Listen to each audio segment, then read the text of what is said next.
Ascendant Verseau dans le Navamsa, c'est le sujet de cette vidéo.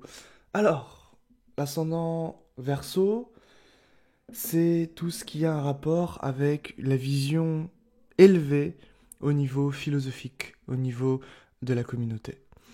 Le Navamsa, c'est le thème le plus important, la division zodiacale la plus importante en astrologie védique, puisque tout simplement, ça nous renseigne sur la puissance des planètes, sur la vie, la seconde moitié de l'existence en fait, et sur la vie après le mariage, ou pendant en fait le mariage. Quand on se marie, le Navamsa est activé. Donc, ici, on va regarder un petit peu ce que peut nous donner l'ascendant Verseau dans le Navamsa. Mais avant, si vous ne savez pas bien quel est votre ascendant dans le D9 et dans les autres divisions zodiacales, je vous invite à remplir le formulaire qui est donc dans le deuxième lien en description. Comme ça, vous recevrez bien tout simplement en PDF votre thème védique. Et également, si vous désirez vous former et aller beaucoup plus loin, vous pouvez cliquer sur le premier lien dans la description. Générique.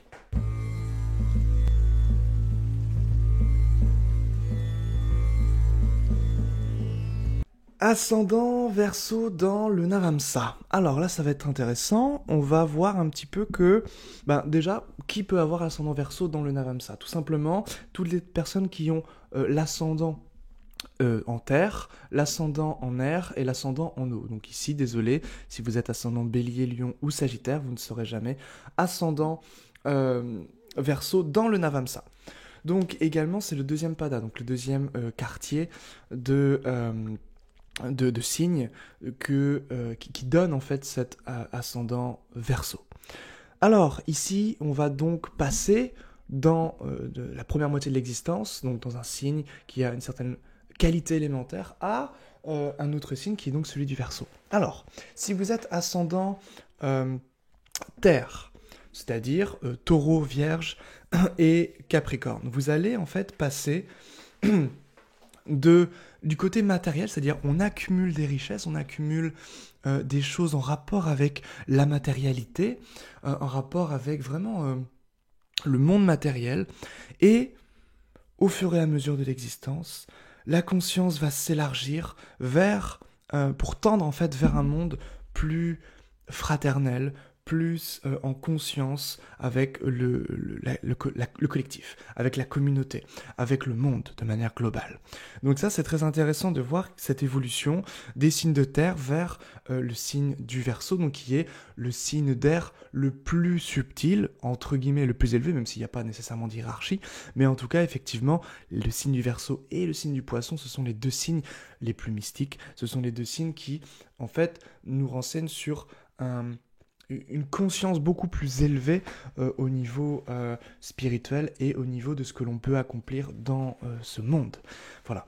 Donc, ici, c'est vraiment l'idée que on passe du côté matériel au côté beaucoup plus, on va dire, altruiste. Voilà, beaucoup plus vers les autres.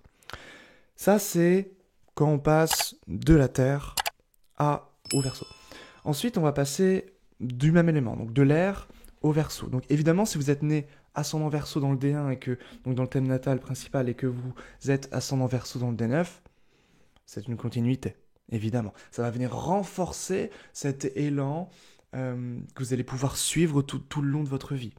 Ça veut dire que vous avez une aspiration commune, vous avez une aspiration à la fraternité, à l'unité entre tous les hommes et les femmes, etc., etc., entre tous les peuples, les cultures, etc. Et lorsque vous allez vous marier ou lorsque ce sera dans la seconde moitié de l'existence, ça va être encore renforcé. Ça veut dire que vous pouvez avoir une aspiration à cela, et dans la seconde moitié de l'existence, vous allez agir pour véritablement concrétiser, implémenter tout ce qui est de l'ordre de votre vision. Parce que le Verseau, c'est la vision d'un monde meilleur, c'est la vision d'un monde futuriste où les gens vivent en paix, où les gens vivent dans la fraternité. On parle beaucoup de l'ère du Verseau, et c'est cette idée en fait d'un monde meilleur, cette idée de vivre en communauté, mais que ce soit une énorme communauté, presque une communauté terrestre, une communauté mondiale. Ça, c'est un petit peu le grand idéal, l'utopie du Verseau. C'est pourquoi ça fait souvent des gens de gauche, sinon d'extrême gauche, des progressistes, des gens qui peuvent avoir une apparence un petit peu atypique, voire bizarre, peut-être un peu gênant parfois. Ce sont vraiment les deux mots, gênant et bizarre, qui peuvent caractériser parfois les Verseaux, puisque ce sont des personnes qui sont atypiques. Ce sont des personnes qui ne veulent pas être comme tout le monde, ne sont pas dans la marge, ont souvent une pensée qui dépasse le caractère banal de la pensée commune, de la doxa dominante. Et en même temps, donc typiquement quelqu'un qui est représentatif de l'ascendant Verseau dans le Navamsa, donc qui est marqué par le Verseau, c'est Jean-Luc Mélenchon. Je regardais hier le débat entre Mélenchon et Zemmour, et effectivement, on voit bien que Mélenchon, c'est cette utopie vraiment du collectif, du vivre ensemble, de la fraternité. C'est une conscience qui est étendue, qui est large. C'est cette idée, comment dire, de... Alors il parle souvent là, d'humanisme, il parle souvent de l'héritage des Lumières, etc. Donc là on est en plein dans le Verseau, on est en plein dans cette énergie du vivre ensemble, dans cette énergie du on est tous amis, on est tous copains, etc. Et on va faire quelque chose, on va créer des choses ensemble. Donc ça c'est typiquement l'ascendant Verseau. Donc si vous êtes également ascendant Gémeaux ou Balance au niveau de votre D1, que vous êtes ascendant Verseau dans le D9, vous allez passer d'une communication en tête-à-tête, d'une communication au niveau de la romance, Balance, au niveau du savoir et de la connaissance avec les Gémeaux, à une communication beaucoup plus en rapport avec les cercles, en rapport avec les communautés, en rapport avec les organisations, en rapport avec peut-être la politique, pour justement construire quelque chose, bâtir quelque chose qui est beaucoup plus grand, tout simplement. Parce que, encore une fois, c'est le signe d'air, donc de communication, le plus vaste, le plus élevé, le plus grand. En ce sens que ça va essayer de tout englober. Et si vous êtes d'un signe d'eau, Cancer, Scorpion, Poisson, donc ascendant, et que vous êtes ascendant Verseau dans le D9, là ça va être cette idée de créer une connexion vraiment émotionnelle dirigée vers le tout, vers la plupart des gens. On veut se connecter avec tout le monde. On veut se connecter à des organisations qui vont défendre des causes animalistes, qui vont défendre des causes naturalistes, qui vont essayer de faire des choses au niveau de l'écologie, qui vont essayer d'aider les gens, qui vont essayer d'aider les démunis, les pauvres, etc., etc. Alors, il peut y avoir beaucoup de paradoxes aussi chez les Verseaux qui, pour eux, leur paraissent cohérents, extrêmement logiques même, et finalement, ils peuvent vivre avec beaucoup de ce qui pourrait être considéré comme des paradoxes ou des contradictions. Eux, ils s'en moquent, ils vivent comme ils ressentent les choses, surtout quand vous êtes ascendant Eau et puis ascendant Verseau en D9. Donc là, souvent, ils essaient de jouer un petit peu avec leurs contradictions, leurs paradoxes, et ils essaient d'avancer comme ça. Et puis, ils se moquent un petit peu de ce que peuvent dire les gens. Alors évidemment, quand vous êtes signe d'eau, c'est plus difficile parce que vous allez être touché par... vous allez essayer de plaire quand même aux gens. Donc il y a quand même cette idée de... qu'on peut vite être touché en fait par le regard des gens, mais sinon si vous êtes signe de terre ou signe d'air, surtout Gémeaux et Verseau, là ça va être plus simple. Mais effectivement, Balance veut aussi plaire aux gens, donc il y aura plus de difficultés avec le regard des gens. Bref, l'idée c'est que il y a cette idée de partage, il y a cette idée d'échange, il y a cette idée que on peut, quand on est ascendant Verseau, avoir des contradictions, par exemple accumuler beaucoup de richesses dans une première moitié ou à un moment donné, et puis ensuite les redistribuer à des démunis, les redistribuer à des associations qui vont défendre des causes qui sont fraternelles, qui sont humanistes, qui sont écologiques, etc. etc. Donc ça c'est très très intéressant, c'est très caractéristique, on va dire, de l'énergie du Verseau. Alors également, il y a cette idée que dans les signes du Verseau, il y a un côté assez visionnaire. Il y a une idée un petit peu visionnaire et en même temps proche de la nature. On retrouve un peu cette contradiction. Ça veut dire qu'on peut effectivement être visionnaire en ce sens qu'on va être dans le progrès. On peut vouloir vraiment rechercher cette idée de progrès scientifique, de progrès au niveau de l'informatique, au niveau mécanique, etc., au niveau de l'électronique, et en même temps être proche de la nature, et travailler avec des fleurs de bac, travailler avec des remèdes naturels. Voilà, tout ça, ça peut être intéressant. Et en même temps, on peut être ingénieur, on peut avoir une pensée qui peut être un petit peu en avance sur son temps, quand on est ascendant Verseau. Euh, c'est, euh, c'est très intéressant de voir que l'ascendant Verseau a vraiment des paradoxes. Ça, c'est vraiment le mot, je crois, intéressant pour le Verseau. Il est atypique, il ne fait pas comme les autres. Il a souvent, par exemple, chez lui qui est très beau. Voilà. Pourquoi? Parce que la quatrième maison est régie par Vénus. Et Vénus est amie avec le maître de 1 du Verseau qui est Saturne. Donc, on va dire que très souvent, leur chez eux est accueillant et très esthétique. Voilà. On se sent bien. Voilà. Ça peut être très raffiné également. Et également, ils peuvent avoir, ne pas hésiter à se faire conseiller ou apprendre des choses avec des mentors ou des gourous, des maîtres spirituels, etc. Pourquoi? Parce que, encore une fois, la maison 9 est régie par Vénus qui est amie avec Saturne. Donc, il y a cette idée qu'ils peuvent très bien s'entendre avec des figures de conseillers, de mentors, de gourous, même si ils vont avoir une pensée extrêmement libérale, sinon libre, au niveau religieux. C'est-à-dire qu'ils vont pas du tout se mettre dans une caste. Le Verseau, c'est tout ce qui est en dehors des castes, tout ce qui est complètement atypique, tout ce qui est peu banal. Donc il peut y avoir une souffrance, une difficulté à se sentir compris quand on a son Verseau dans le D9, quand on peut avoir des difficultés à se faire comprendre, on peut avoir des difficultés à se sentir intégré dans la société. On peut avoir des difficultés à trouver sa place au niveau de la famille, au niveau des comportements en rapport avec la tradition, c'est-à-dire en fait une femme, on s'en tient à ça, une femme, des enfants, un chien, une maison, une voiture. Bah, ça pas très ascendant Verseau, ça. Ça sera plutôt le polyamour, ce sera plutôt voilà, une recherche en fait qui est profonde. Vraiment, c'est vraiment un questionnement, une préoccupation majeure pour l'ascendant Verseau, ça va être cette recherche au niveau relationnel. Et ce qui est très intéressant, c'est que la maison 7, le maître de 7, pour l'ascendant Verseau, c'est le lion. Donc c'est le maître, le soleil. Donc l'idée, c'est que pourquoi c'est important pour les Verseaux, ce côté relationnel, ce côté de couple? Parce qu'ils vont trouver leur identité à travers l'autre. Parce qu'ils vont trouver qui ils sont réellement par la relation. Ça peut être la relation de manière vague, de manière vaste, ça peut être les partenariats, ça peut être au niveau des associations, ça peut être au niveau du business, des partenaires de business, mais c'est aussi peut-être surtout au niveau familial.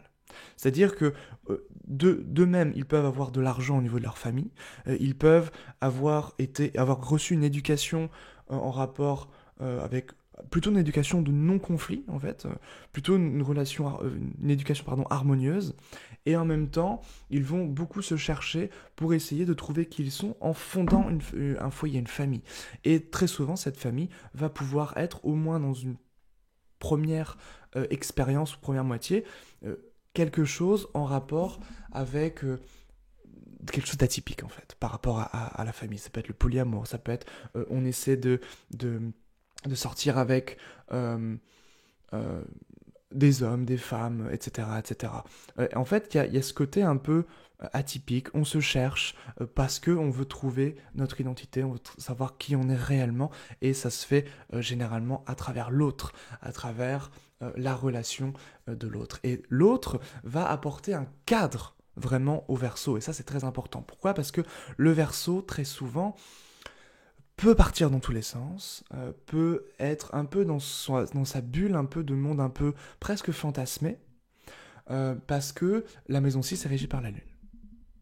Donc, c'est l'idée que, comme la maison 6 est régie par la Lune et que la maison 6 va nous renseigner sur le fait d'être au service, le fait de travailler de manière routinière, de manière quotidienne, et comme c'est régi par la Lune, ben, c'est cette idée que on va vouloir H24 se connecter vraiment aux autres, et peut-être fantasmer un peu les relations, peut-être fantasmer un petit peu notre projet, ou fantasmer un petit peu notre mission, le fait d'être au service de l'autre, et que c'est absolument quelque chose qui importe. Alors je dis pas que c'est pas important, mais ça peut être quelque chose qui est en décalage avec la réalité. Et souvent, l'ascendant Verseau peut être un petit peu dans cette utopie-là. Et comme la Lune est exaltée en maison 4, c'est vraiment cette idée qu'on peut vraiment fantasmer la vie en foyer, la vie de famille, la vie au niveau, comment dire... En fait, chez l'ascendant Verseau, il y a vraiment ce côté connexion profonde, parce que la maison 4 va régir Vénus et c'est l'exaltation de la Lune. Donc il y a vraiment cette idée que les émotions sont vraiment au cœur avec l'ascendant Verseau. Quand vous regardez Mélenchon, qui est extrêmement dans l'émotionnel, c'est ça. C'est-à-dire que comme il voit que la réalité est en décalage avec son utopie, avec sa vision, alors il va s'énerver. Alors ça va être compliqué pour lui. Et comme le Cancer, c'est exactement la chute de Mars, eh bien quand leurs rêves, quand leur vision, quand leur aspiration, quand ils prennent conscience que c'est décalé par rapport à leur vision, alors c'est justement cette idée de Mars en chute qui va venir... prendre le dessus et ça va les mettre en colère. Donc l'ascendant Verseau a quelque chose vraiment à traiter avec la colère, parce qu'en plus Mars est maître de 3, donc il va nous renseigner sur l'énergie, sur le courage, sur la bravoure, et comme c'est en chute en maison 6, avec donc dans la maison en fait du Cancer, donc en lien avec la Lune, ça veut dire que quand les émotions au niveau quotidien, au niveau de leur souffrance quotidienne, au niveau de leur routine en fait, c'est-à-dire de leur vie de tous les jours, quand il n'y a pas de connexion, quand ils se sentent incompris, ou quand leur vision est à côté de de la réalité, ils vont avoir tendance à s'énerver. Ils vont avoir tendance à laisser, à exprimer leur frustration, à exprimer leur colère.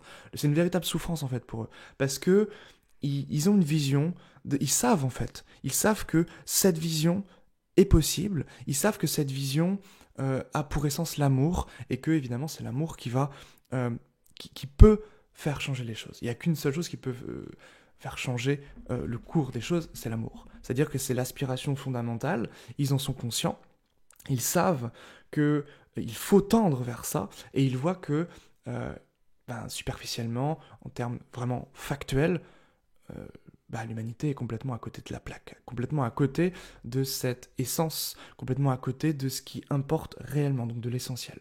Donc ça va souvent leur faire beaucoup de mal, ça va souvent les rendre extrêmement tristes et en colère par conséquent. Voilà. Donc ils vont être beaucoup dans la lutte, ils vont être beaucoup dans ce combat en fait. Également, comme Mars va régir la maison 10, qui nous renseigne dans le D9 sur la réputation au sein du mariage ou au sein de la vie commune, c'est l'idée que très souvent, ça peut justement être un peu conflictuel au niveau du couple. Ça peut être tendu, parce que c'est le Scorpion qui va régir la maison 10. Donc c'est l'ambiance générale, comment les gens perçoivent le couple, comment perçoivent le mariage, la relation par rapport à cet ascendant Verseau. Donc ça peut être un peu tendu, ça peut être un petit peu compliqué également. On retrouve la chute de la Lune et le domicile de Mars avec cet ascendant Verseau, donc dans cette maison 10. Voilà, écoutez, je crois que j'ai fait 18 minutes déjà, j'ai fait... Bon, évidemment, on pourra en parler pendant 2-3 heures, hein, mais là, j'essaie de faire des vidéos assez courtes. Donc, c'est tout, c'était mon analyse pour l'ascendant Verseau. On se retrouve bientôt pour une prochaine vidéo. N'hésitez pas à vous abonner à cette chaîne, à cliquer sur les liens en description. Vous pouvez retrouver mon site également, astrologieindienne.fr. N'hésitez pas à me poser des questions si vous en avez en commentaire. Et on se dit à très vite pour une prochaine vidéo. Ciao!